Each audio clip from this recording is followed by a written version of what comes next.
বন্ধুরা, আজ আমি ঠাকুর শ্রী শ্রী রামকৃষ্ণের কিছু অমৃত কথা পাঠ করব। ওং স্থাপকায় চ ধর্মস্য সর্বধর্মস্বরূপিণে অবতার বরিষ্ঠায় রামকৃষ্ণায় তে নমঃ।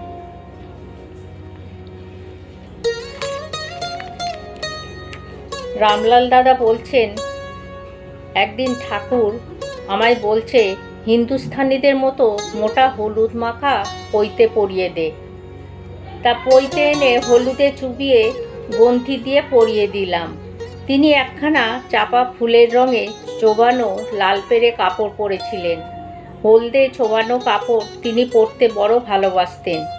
আমি বললাম, বেশ হয়েছে, হলদে কাপড়, হলদে পইতে, পীতাম্বর, ঠিক যেন নারায়ণ।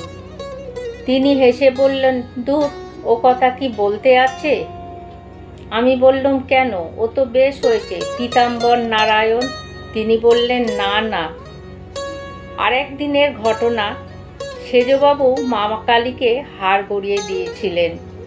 তারপর তৈলক্যবাবু এলে ঠাকুর তাকে বললেন, সেজবাবু মাকে হার দিয়েছেন, তুমি কিছু দেবে না?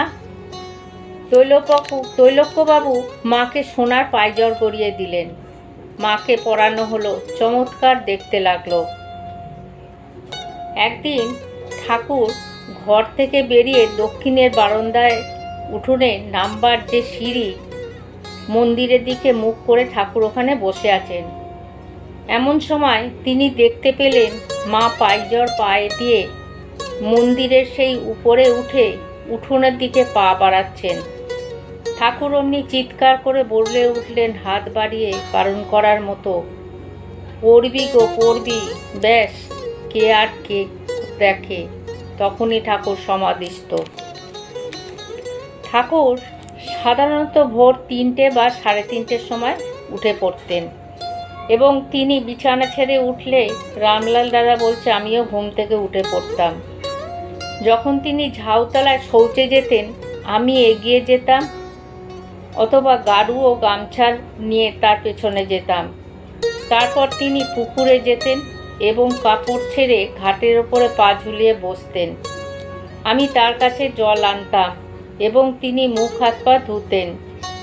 তারপর গামছা পরে ঠাকুর ঘরে ফিরে আসতেন। ইতিমধ্যে আমি তাড়াতাড়ি গাড়ু মেজে ও তার গামছা কেচে ঠাকুরের পেছু দৌড়ে আসতাম। তার ঘরে এসে তিনি কাঁচা কাপড় পরতেন এবং দক্ষিণের বারান্দায় গিয়ে দাঁত মাজতেন।